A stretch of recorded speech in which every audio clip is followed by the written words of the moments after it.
Hello दोस्तों, स्वागत है आपका अपने यूट्यूब चैनल जिसका नाम है डेली यूज इन्फॉर्मेशन। तो आज का जो हमारा टॉपिक है वो है इनकम सर्टिफिकेट। तो टाइटल देख के आपको पता लग ही गया होगा तो इनकम सर्टिफिकेट क्यों बनता है। अगर आप कहीं लोन ले रहे हो या आपका कहीं बच्चा पढ़ रहा है तो उसको स्कॉलरशिप चाहिए और क्या कहते हैं आपकी इनकम कम है तो उस केस में ये काम आता है। तो अभी तो मैं बना रहा हूँ दिल्ली के लिए हैं।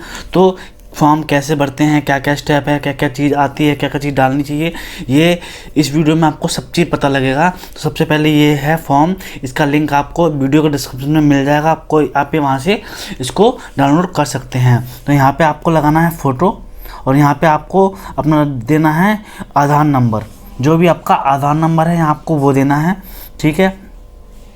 और यहाँ आप किस चीज़ के जिसका बनवा रहे हो उस काम है। जैसे सपोज़ करो मैं अपना बना रहा हूँ हैं, मुझे होम लोन चाहिए तो उसके लिए मैं अपना इनकम सर्टिफिकेट बना रहा हूँ। तो क्या कहते हैं क्या क्या डिटेल डालनी है सब मैं अपने नाम से भरूँगा, ठीक है। चलिए शुरू करते हैं। यहाँ आ जाएगा मेरा नाम सत्यम कुमार, यहाँ मेरे फादर्स का नाम, मदर्स का नाम, स्पाउस, मेल, यहाँ पे डेट ऑफ बर्थ, यहाँ पे मेरा मोबाइल नंबर आएगा और यहाँ आएगा मेरा ईमेल आईडी satyam@gmail.com। ये तो मैं आपको दिखाने के लिए डाल रहा हूँ। अगर आपको सच में मेरी ईमेल आईडी चाहिए तो आप मेरे चैनल पे विजिट कर सकते हो। वहाँ पे आप अबाउट में जाओगे तो वहाँ व्यू ईमेल आईडी होती है, आपको वहाँ से मेरी ईमेल आईडी मिल जाएगी, ठीक है। और यहाँ डालना है आपको अपना प्रेजेंट एड्रेस A184। तो यहाँ पे डालना है आपको अपना address A184 Badarpur, district south Delhi, state Delhi, और यहाँ आ जाएगा इंडिया, पिन कोड। अगर आपका यही परमानेंट एड्रेस है तो उस पर टिक कर दीजिए नो। तो आपको यहाँ पे अपना परमानेंट एड्रेस डालना है, ठीक है। अब ये 30 नंबर पॉइंट में ये पूछ रहा है आप किस चीज़ के लिए यूज़ कर रहे हो हैं। फॉर गेटिंग पेंशन और getting financial and advisor SC supreme court, किसी भी चीज़ के लिए। अगर आपका इन सब में से कुछ नहीं है तो अदर्स दे देना और यहाँ आपको अपना मेंशन कर देना है, ठीक है। फिर 14 पॉइंट में करना कि आप दिल्ली कब से रह रहे हो। तो यहाँ पे 7 years 2 month जो आप रह रहे हो आपको यहाँ पे वो डालना है एक्चुअल, ठीक है। Whether income certificate issue earlier, yes and no. मैं नो कर देता हूँ। अगर आपने यस किया है तो आपको सर्टिफिकेट नंबर और अमाउंट, कितनी अमाउंट का करवाया था, ठीक है। अब हम आएंगे, ये पेज हमारा हो गया। यहाँ पे आपको लगाना है अपना फ़ोटो और यहाँ पे ये चीज़ सेकंड पेज पे आ गए हैं हम। Whether living in own house या रेंटेड, ऑन हाउस है। अगर रेंट है, in case of own house तो आपको यहाँ पे एरिया देना है कितने यार्ड में है।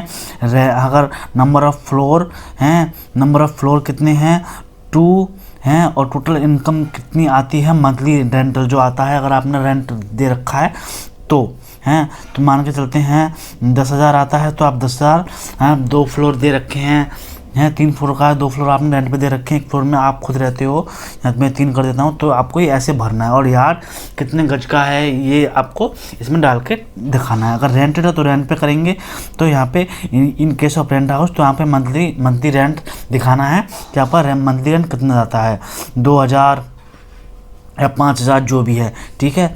अब BPL कार्ड है आपके पास, यस और नो। अगर है यस तो उसकी डिटेल देनी है और कब इशू हुआ है, और नो है तो नहीं, ठीक है। Are you income tax payer, yes या नो। जो भी अगर यस है तो आपको यहाँ पे पैन नंबर अपना देना पड़ेगा, ठीक है। Are you salary employed, yes या नो। अगर नो है तो कोई दिक्कत नहीं है, यस है तो यहाँ पे गवर्नमेंट या प्राइवेट, मैं प्राइवेट कर देता हूँ, ठीक है। डेट ऑफ एम्प्लॉयर का सारा नाम आएगा हैं, उसका पूरा एड्रेस आएगा यहाँ पे, और ये पिन नंबर,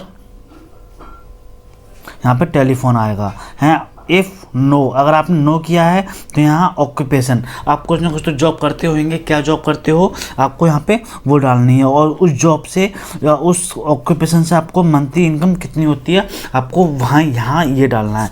ठीक है, अब ये 26 नंबर है, detail of family other income है, नेम, एज हैं, रिलेशनशिप विद एप्लीकेंट हैं, मान के चलो कि आपका कोई वाइफ है, आपकी भाई है, या फिर आपका क्या कहते हैं मम्मी पापा हैं जो भी जॉब करते हैं, उनका नेम, एज, क्या क्या रिलेशनशिप है, जॉब क्या करते हैं, ऑक्यूपेशन है, ऑक्यूपेशन, इनकम टैक्स, बैंक है, bank account and bank number और मंथली इनकम, ये आपको डिटेल डालनी है, टोटल इनकम कर देनी है। ठीक है, अब 27 पे आपके पास कोई फिक्स असेट्स है, या असेट्स है car, two wheeler, air conditioner, colour television, refrigerator, water और क्या कहते हैं है, तो आपको यहाँ पे यह है तो यस हैं, और हैं तो कितने कितने हैं, नो तो क्वांटिटी भरने की कोई ज़रूरत ही नहीं है।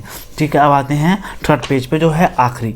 ठीक है, please provide the detail of monthly expenses हैं, आपका क्या कहते हैं मंथली एक्सपेंसेस का क्या है। जैसे अब दिल्ली में तो इलेक्ट्रिसिटी बिल है नहीं, कहीं कहीं वाटर बिल भी लगता है तो आपको वो डालना है, लैंडलाइन बिल या मोबाइल बिल आपको वो डालना है। अगर आप ट्रैवलिंग करते हो पर मंथ में तो आपको वहाँ पे ये डालना है। जैसे कि सपोज करो आपने होम टाउन जाते हो हर महीने तो कितना एवरेज पड़ जाता है, या फिर जो आपकी गाड़ी है, गाड़ी में पेट्रोल वगैरह डलाते हो वो कितना है वो डालना है। यहाँ पे किचन एक्सपेंसेस इंक्लूडिंग गैस हैं, ग्रोसरीज, जो भी आप परचेज करते हो सामान अपने खान पीने के लिए वो मंथली कितना लाते हो, और ration expenses, petrol tax, other house tax, जो भी आपका अदर हाउस टैक्स है वो आपको सब चीज़ भरना है। ठीक है, वेदर लोन टेकन, लिया है और नो, यस और नो हैं, नो तो कोई दिक्कत नहीं है, यस यस लेना है तो आपको यहाँ पे डिटेल डालनी है कि आप महीने में कितना लोन पेमेंट करते हो।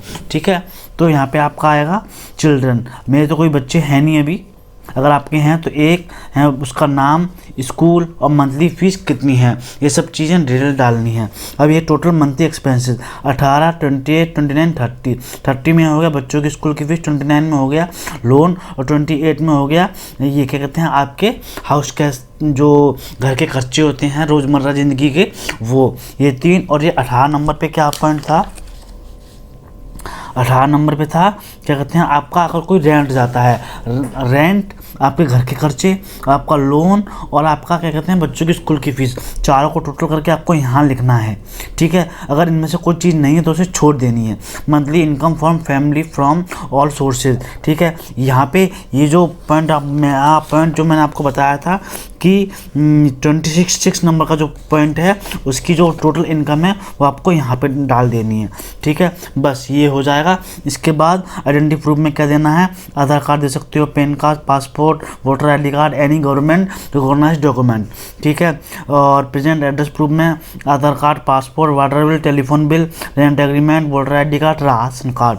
ठीक है, यूटिलिटी नेम, वाटर बिल दे हो तो यूटिलिटी नेम के साथ हैं, और हैं अगर परमानेंट एड्रेस दोनों सेम ही है तो कोई दिक्कत ही नहीं है हैं। और कहते हैं और ये डिक्लेरेशन कि आप सेटिस्फाई कर रहे हो ये, और यहाँ पे आपका आ जाएगा डेट 28, जो भी आप डिटेल डालो हैं 28/02/2021, और यहाँ पे आपके सिग्नेचर, और यहाँ न्यू दिल्ली। पूरी की पूरी वेरिफिकेशन होने के बाद ये आपको क्या कहते हैं ये सर्टिफिकेट मिल जाएगा। जो जिस काम के लिए आपने ये सर्टिफिकेट लिया है वहाँ पे आप उसको सबमिट कर सकते हो, चाहे वो अपने बच्चे की एजुकेशन लोन के लिए लिया हो, चाहे आपने अपने होम लोन के लिए लिया हो, चाहे आपने अपने पर्सनल लोन के लिए लिया हो, चाहे बच्चा आपका कहीं पढ़ता है उसको स्कॉलरशिप की नीड है तो आपने बेशक उसके लिए क्यों ना लिया हो, ये ये सब में काम करता है। तो गाइस ऐसा करता हूँ वीडियो आपको अच्छी लगी होगी, समझ में आई होगी। इसके रिगार्डिंग आपका कोई भी डाउट है, कोई क्वेरी है, आप मेरे से कमेंट बॉक्स में कमेंट करके पूछ सकते हो। मैं डेफिनेटली इसका रिप्लाई करूँगा। अगर वीडियो अच्छी लगी हो तो लाइक करें, शेयर करें, कमेंट करें और चैनल को सब्सक्राइब करें। तो मिलते हैं एक और नई वीडियो के साथ, तब तक के लिए अपना ध्यान रखें और सुरक्षित रहें। धन्यवाद, बाय बाय।